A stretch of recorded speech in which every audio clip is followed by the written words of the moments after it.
Hello, hello, hello. It's your man Darren M. Palmer here for another episode of Market Leader Live. Hey, this is where we go in depth on what it takes to succeed in your business, your nonprofit, or whatever area in your life that you need to be a market leader in.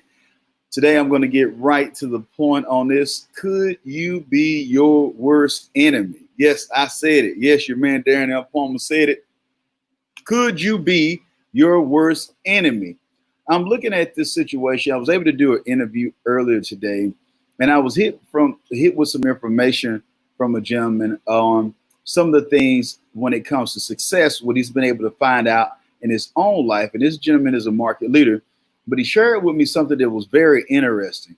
He shared the importance of not, he said, so many people when it comes to consulting, they're constantly asking, what should I do next? What should I do now? I've got a DBA, I got an LLC, I got an LLP, whatever the situation may be. What should I do next? But the key to it was he brought up to me, which was interesting and interesting to me, and I've seen it myself in my consulting as well, is that it's really not what you should be doing, it's what you should stop doing. Whoa. Yes, I said it. It's what should you stop doing, people. So let's just talk about that a little bit. Some of the things that we're looking at is that's why the topic of this particular show today is, could you be your worst enemy? Could you be your worst enemy by the narrative that you're telling yourself? I can't get past that. I'm telling you, what is the narrative that you're telling yourself? Are you telling yourself that no one would invest in you like that? Some of you right now, your packages should be higher, but you don't have them higher because you got limited beliefs. You think nobody won't invest in it, but you're not understanding. I learned this too as well. Sometimes you need, if you think different, sometimes you need to raise the investment of what it is for someone to work with you. The reason being is you need to separate yourself from people who don't deserve your services. Did you hear what I just said? Sometimes you have to separate yourself from people who you are not aligned with. So many people are caught up in looking at nickels and dimes or whatnot, looking at pennies, that they are missing dollars. And so I want you to pay attention to that. You know, you're thinking to yourself, well, at least if I get started, or at least if I get a little something going, then I don't want to run people off. I don't want to do this. I don't want to do that. But what you don't understand is that the people that you are attracting by the thinking that you have, because you don't understand your worth, you are attracting people who don't understand your worth. See, when you understand your worth, you're gonna attract people who understand your worth. But you have not because you ask not. So your limited thoughts and beliefs are hindering you from embarking on who you are called to be. So let's just go ahead and give a little understanding with this. So if you don't believe in your services or your product or your church or what you're doing, or believe in who you are, what you even bring to a relationship, then how can you be able to recoup or have a law of reciprocity take place in what you're doing in a relationship or in your business if you don't understand the value? So you're constantly attracting people who are nickeling and diming you, and then they end up being, let's just use the business one first. It's nothing against nobody, but you have to stop thinking that you Walmart. You have to stop thinking that you are trying to be the low cost retailer. Walmart has huge revenue, so they're able to buy stuff or negotiate deals in bulk. They're able to negotiate and do deals in bulk that will allow for them to be able to have a low price. You aren't Walmart. You're not Walmart. So stop trying to be the lowest price. Find a way to add value. Find a way to serve the right consumer. Then you will be able to leverage what you're doing to get the right person. See, it's a difference between, and don't get me wrong, I'm not knocking anybody. I got different vehicles too as well. But like, it's a difference between like a Ford, or let's put it away, a Kia. We got a Kia SUV, but it's a difference between a Kia and let's look at and a Rolls Royce. Why? Rolls Royce is not trying to compete to get Kia consumers. So if you're looking at being the best at what you do, if you're looking at being a market leader, you have to understand, you got to understand your target demographic. If you don't understand who you're serving, how can you do a great job of serving people? Okay, put it this way. If my target demographic is, say, for instance, people who are in the WNBA, the athletes in the WNBA, why in the world am I over here trying to serve people who play lacrosse? The lacrosse audience, yes, both of them are sports, but it's a different culture. It's a different vibe from the WNBA compared to lacrosse. But a lot of you are serving the wrong people. I've realized this. To save yourself a headache. If your rates are at a certain rate, you automatically get ready, because you can think to yourself, oh, if I just get somebody and I do right by them, if I have it low, that'll be able to help them. Stop limiting your customers or your clients. Stop limiting them by what's in your bank account. Oh man, did he go there? Yes, I did. For most of you, why you can't be a market leader is that you're trying to be a prophet, or another P word, you're trying to be a psychic and trying to decide and think that you know what's allotted in someone else's budget. But what is the cost for you to have an experience of a lifetime? What is the cost for you to see your life transform? Does it cost for you to see a dream become accomplished? That's the key that you got to understand. It's priceless. It's priceless to have a dream come true. So if you are providing a service and you're following people up and doing the things that you need to do, if you got somebody who got a low end price, for the most part, what you're going to do is attract people that you'll never be able to please.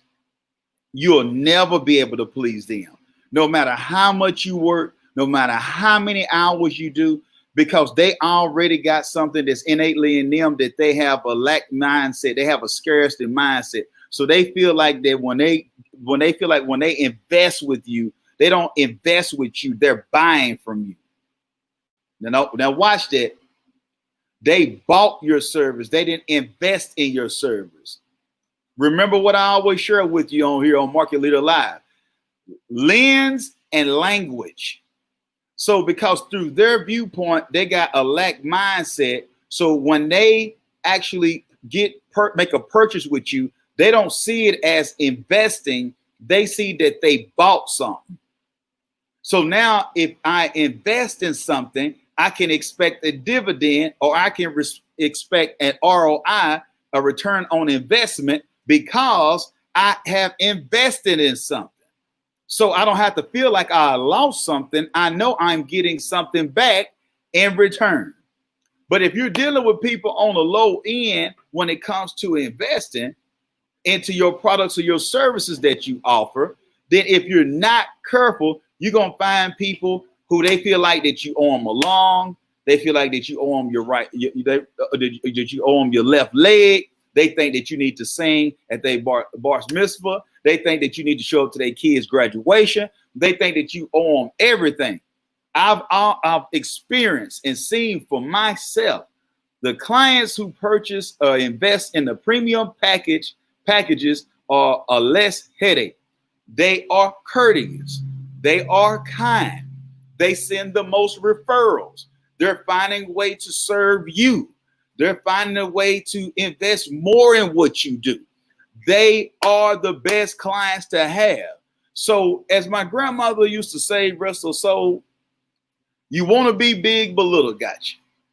And that's some good old country saying right there. That's some good old Southern vernacular right there. I'm hitting y'all with some wisdom right now. I'm hitting you with a proverb right now.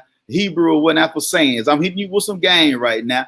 I'm hitting you with the understanding that you want to be big, you want to have a successful business, you want to be a market leader, but your limited thoughts and the narrative that you're saying to yourself inside is keeping you. You are deliberately hindering yourself from success. So could you be your own worst enemy?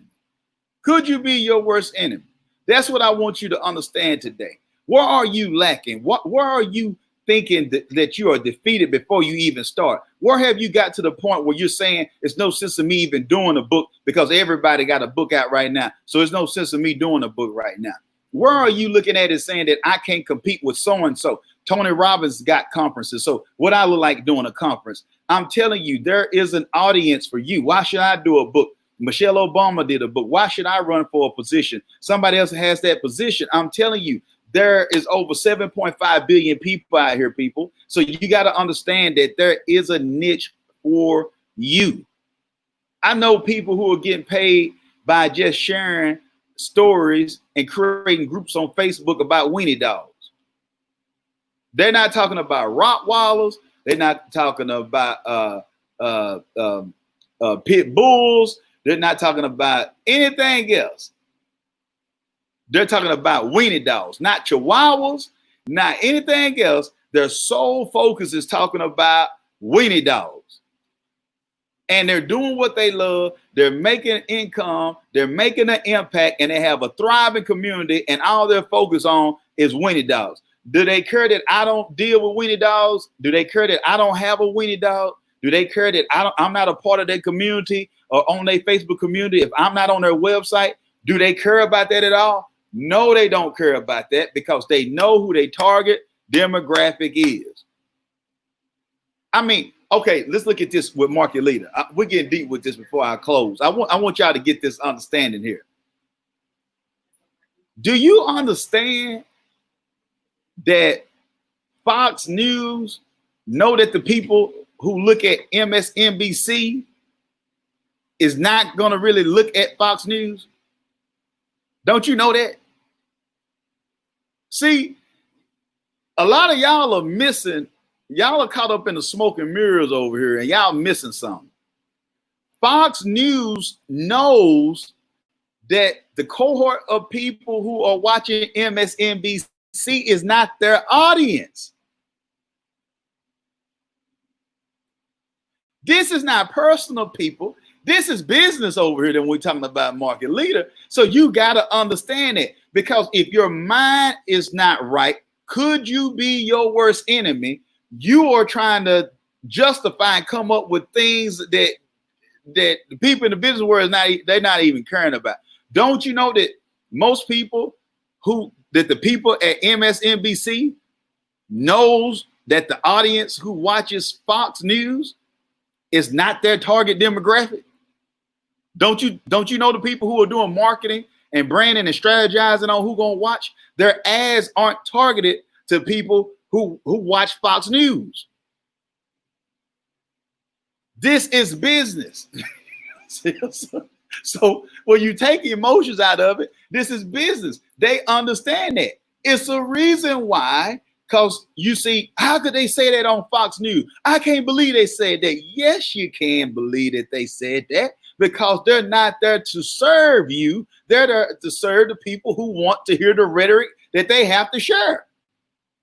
They know their audience. If you're doing a keynote, you need to know who your audience is. Think about that, people. If you know what to share to your audience, if I'm speaking to, let's just say, for instance, if I'm speaking to a group of freshmen at college, I don't need to go in and share with them some stuff that has nothing to do with what they're going to experience in college. I need to deal with them on how to focus on their first year, how to leverage their time, how to not get caught up in hanging around the wrong groups. I need to share with them about tools that they have locally on campus, how to be able to participate in their local SGA, join a community of the right-minded people, share some of the trials that people experience, or some of the things that they're feeling emotionally when they are away from home for the first time. Those are the type of things that I would share with a group of freshmen or whatnot who are entering into college or whatnot. If I'm there for a freshman orientation or if I'm doing a keynote. All right. If I'm speaking to a corporate event, I'm not talking to them about dorm life because that has nothing to do with them in corporate. So what I'm bringing to your attention is could you be your worst enemy by your thinking, by you devaluing what you have, by you thinking that nobody wants to hear what you have to say? Do you think that because you didn't come up with the next new app, do you think because you didn't shoot a rocket into space like Elon Musk that you don't count? Are you thinking limited thoughts because you're not Joel Osteen or you're not TD Jakes, that your ministry or that your nonprofit can't make a difference or whatnot? You might not be Tom Shoes, but you can still create a way to be able to have a social conscious business or whatnot and still do what you love, help people in a positive way and make an impact and also get income. But if you do not change your thinking, you will, my friend, be your own worst enemy. So let's make sure that not only that you learn, but let's make sure that you unlearn some of the things that you have been taught along the way, because it's causing you to be your own worst enemy. Hey, it's your man, Darren M. Palmer. Excited to be with you for another Market Leader Live. If you want to be a market leader, you got to make sure that you're not your own worst enemy. If you need assistance or any help, make sure that you reach out to us at self-publish, the letter N30days.com. We have more information on things that we have that's coming up when it comes to being a market leader, training, certifications, and things like that we'll be sharing with you pretty soon. But until next time, if you won't change, my people, be the change. Be blessed and be great.